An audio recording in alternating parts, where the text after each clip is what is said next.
ఒకవైపు కేంద్ర ప్రభుత్వం నోట్ల రద్దు చేసి నగదు రహిత వ్యాపారాన్ని ప్రోత్సహిస్తుంది. మరోవైపు ఇబ్బడి ముంబడిగా నోట్లను ప్రింట్ చేస్తూనే ఉంది. పాత నోట్ల రద్దు తర్వాత కొత్త నోట్లను మళ్లీ అదే స్థాయిలో ప్రింటింగ్ చేసేందుకు ఏర్పాట్లు చేస్తున్నారు.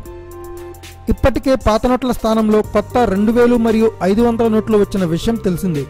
అయితే చాలా కాలంగా ప్రచారం జరుగుతున్నట్లుగా రద్దయిన 1000 రూపాయల నోటును మళ్లీ కొత్త మోడల్తో తీసుకురాబోతున్నట్లుగా తెలుస్తుంది. ఆర్బీఐ నుండి అందుతున్న అనధికారిక సమాచారం ప్రకారం దేశంలో 3 చోట్ల ప్రింటింగ్ ప్రెస్లలో కొత్త 1000 రూపాయల నోట్లు ప్రింటింగ్ ప్రారంభమైనట్లుగా తెలుస్తోంది. దాదాపు 3 నెలల క్రితమే కొత్త 1000 రూపాయల నోట్లకు డిజైన్ను ఫైనల్ చేయడం జరిగింది. ముందుగా అనుకున్న ప్రకారం ఏప్రిల్ లేదా మేలో ఈ కొత్త 1000 రూపాయల నోట్లను తీసుకువచ్చేందుకు ఏర్పాట్లు చేస్తున్నారు. అదే సమయంలో 2000 నోట్లను కూడా మార్పు చేసే అవకాశాలు కనిపిస్తున్నాయి. 2000 నోట్లు రద్దు, కొత్త 1000 రూపాయల నోటు చలామణి ఒకేసారి జరిగే అవకాశాలున్నాయని తెలుస్తుంది.